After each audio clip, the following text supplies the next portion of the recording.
आजकल आप लोगों ने देखा होगा कि लोग एक दूसरे की पोइट्री वीडियोस पर रिप्लाई वीडियोस बनाते हैं, जवाब देते हैं।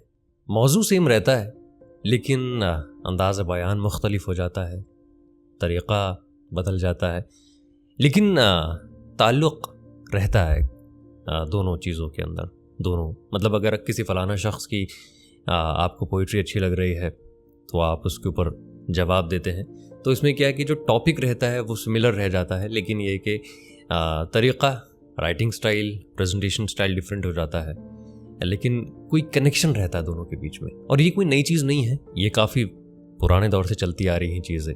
कुछ अशार पेश करूँगा आपके सामने जो इस चीज़ की गवाही भी देंगे। देखिए जैसे कि दाग साहब क्या कहते हैं, देखिए ध्यान से सुनिएगा कि लीजिए सुनिए अब अफसाना फ़ुरक़त मुझसे, लीजिए सुनिए अब अफसाना फ़ुरक़त मुझसे। अफसाना फ़ुरक़त यानी कि स्टोरी ऑफ सेपरेशन, यानी कि बिछड़ने की कहानी। लीजिए सुनिए अब अफसाना फ़ुरक़त मुझसे, आपने याद दिलाया तो मुझे याद आया। अब इस पे देखें कि मजरू सुल्तानपुरी क्या कहते हैं कि आपने याद दिलाया तो मुझे याद आया। अच्छा, जो दाग साहब के शेर का दूसरा मिसरा था वही यहाँ पर मजरू सुल्तानपुरी साहब के शेर का पहला मिसरा है कि आपने याद दिलाया तो मुझे याद आया कि मेरे दिल पे पड़ा था कोई गम का साया। अब ये जो है मजरू सुल्तानपुरी ने एक गाना लिखा एक फ़िल्म के लिए, ये अराउंड 60s में फिल्म आई थी, तो आप ये देख सकते हैं यूट्यूब पर। आप ये लिखेंगे तो पूरा गाना आ जाएगा कि आपने याद दिलाया तो मुझे याद आया कि मेरे दिल पे पड़ा था कोई गम का साया। एक मिसाल और देखें कि आमिर मनाई साहब कहते हैं कि कश्तियाँ सबकी किनारे पे पहुँच जाती है, कश्तियाँ सबकी किनारे पे पहुँच जाती है, नाखुदा जिनका नहीं उनका खुदा होता है। नाखुदा यानी कि मल्लाह, नाविक जो नाव चलाता है, कैप्टन ऑफ द शिप, कि कश्तियाँ सबकी किनारे पे पहुँच जाती है, नाखुदा जिनका नहीं उनका खुदा होता है। अब इस पे फराज साहब देखिए क्या कहते हैं कि ना कर किसी पे भरोसा कि कश्तियाँ डूबे, ना कर किसी पे भरोसा कि कश्तियाँ डूबे, खुदा के होते हुए ना खुदा के होते हुए।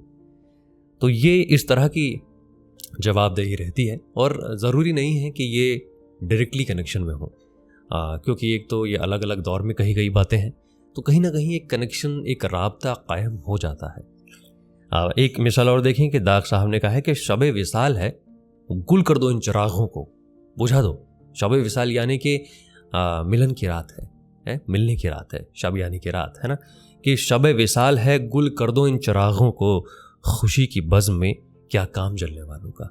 सही बात कही है बिल्कुल, है ना, कि खुशी की महफिल है तो इसमें जलने वालों का क्या काम। अब इस पर देखें कि कैफी आज़मी साहब क्या कहते हैं कि शब विसाल है, रोशन करो चिरागों को। मतलब दाग साहब कह रहे हैं कि गुल कर दो चिरागों को, बुझा दो, रोशनी बुझा दो, और कैफी आज़मी साहब कह रहे हैं कि शब विसाल है, रोशन करो चिरागों को, जलाओ। शब विसाल है, रोशन करो चिरागों को, खुशी की बज़्म है, जलने दो जलने वालों को। इन्होंने भी बात बड़ी खूब की और कहीं ना कहीं एक राब्ता कायम हो रहा है दोनों बातों में। एक और देखें कि मिर्ज़ा साहब कह रहे हैं कि है कुछ ऐसी ही बात जो चुप हूँ, है कुछ ऐसी ही बात जो चुप हूँ वरना क्या बात कर नहीं आती, है कुछ ऐसी ही बात जो चुप हूँ वरना क्या बात कर नहीं आती है। इसमें दाग साहब का यहाँ रिप्लाई देखें कि बात तक करनी ना आती थी तुम्हें, बात तक करनी ना आती थी तुम्हें, ये हमारे सामने की बात है। तो इस तरह से ताल्लुक़ पैदा होते हैं दो शेरों के अंदर। और जैसे मैंने पहले कहा कि ज़रूरी नहीं है कि डायरेक्टली कनेक्शन हो, एक इनडायरेक्टली कनेक्शन हो जाता है, और अलग अलग गज़लों के ये शेर होते हैं, तो और अलग अलग दौर में कही हुई बातें हैं ये। और एक और मिसाल देखें, ये बड़ी मकबूल मिसाल है ये, और ये बड़ा फेमस मौजू है, शराब, है ना। शायर अगर शराब पे ना लिखे तो अधूरा रह जाता है। तो ये बड़ी जो सिलसिला भी मैं सुनाने वाला हूँ शेरों का, ये बड़ा फेमस है, आपने ज़रूर सुना होगा, देखा होगा या पढ़ा होगा कि जाहिद शराब पीने दे मस्जिद में बैठकर। इसमें नज़रिया देखिए, अलग अलग शायर क्या कहना चाहते हैं, अलग अलग नज़रिया पेश करा है इसके अंदर कि जाहिद शराब पीने दे मस्जिद में बैठकर, या वो जगह बता दे जहाँ पर खुदा ना हो, या वो जगह बता दे जहाँ पर खुदा ना हो। अब दूसरा शेर देखें कि मस्जिद खुदा का घर है, मस्जिद खुदा का घर है, कोई पीने की जगह नहीं, काफिर के दिल में जा वहाँ पर खुदा नहीं। अब तीसरा देखें कि किस तरह से शामिल होता है शेर इस कड़ी में कि काफिर के दिल से आया वहाँ पर जगह नहीं, काफिर के दिल से आया वहाँ पर जगह नहीं, खुदा मौजूद है वहाँ, काफिर को पता नहीं।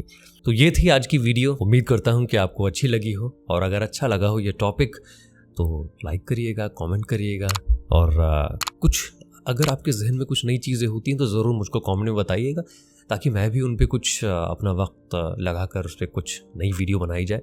बाकी मैं आपसे मिलूँगा नई वीडियो में, तब तक आप लोग अपना ख्याल रखें।